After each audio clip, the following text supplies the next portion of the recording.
আমাদেরকে negatively criticise করা হচ্ছে যে আপনারা এত ভদ্র কেন,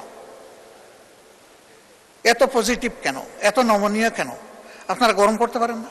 গরম করার জন্য তো চুলা আছে, এটাকে গরম করে কি করব? আপনি যখন একজনকে পেইন দিবেন, অন্তত সমপরিমাণ পেইন সহ্য করার জন্য আপনাকে প্রস্তুত থাকতে হবে।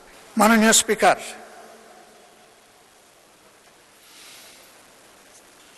আমরা এই সংসদে প্রথম দিন অনুরোধ করেছিলাম যে অতীতের খারাপ সংস্কৃতি থেকে আমরা বের হয়ে আসব।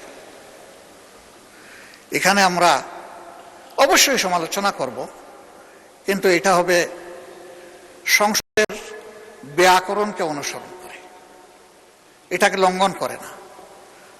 আলহামদুলিল্লাহ, আমি প্লিজড, আমি পার্শিয়ালি কনভিন্সড, যথেষ্ট উন্নতি হয়েছে।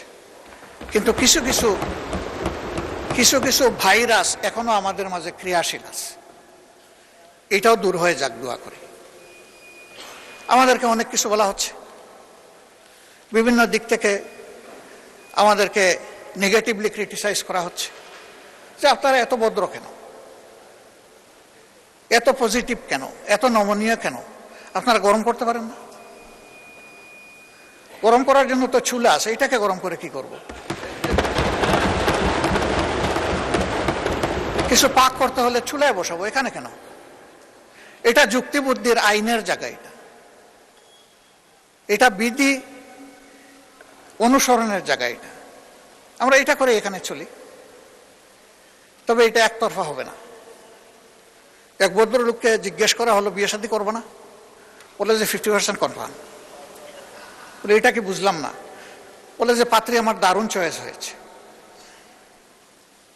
তো প্রস্তাব দিয়েছে, কয় জি না। তো প্রস্তাব দিল না, তো 50% কনফার্ম হলো কেন? বলে যে আমি তো পছন্দ করেছি। এখন ওই দিকে প্রস্তাব যাওয়ার পরে যদি ওরা বলে নো, তাহলে 100% নো। স্বাভাবিকভাবেই একতরফের সদিচ্ছায় কিছু হবে না, এখানে সকলের সদিচ্ছা থাকতে হবে। এই সদিচ্ছার ক্ষেত্রটা তৈরি করা আমাদের সকলের পবিত্র নৈতিক দায়িত্ব। আসুন না, আমি আবারও বলি যে একটা পার্লামেন্ট এমন করি যে এই পার্লামেন্টে যুক্তি থাকবে, একে অন্যের সমালোচনা থাকবে, কিন্তু এটার মধ্যে আমরা যেন সীমা লঙ্ঘন না করি।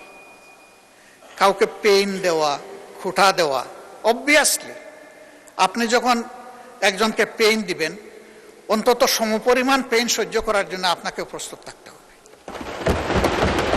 এটা তো কোনো ভালো জিনিস হবে না। আমরা এই কালচারটা ত্যাগ করে এখান থেকে বের হয়ে আসা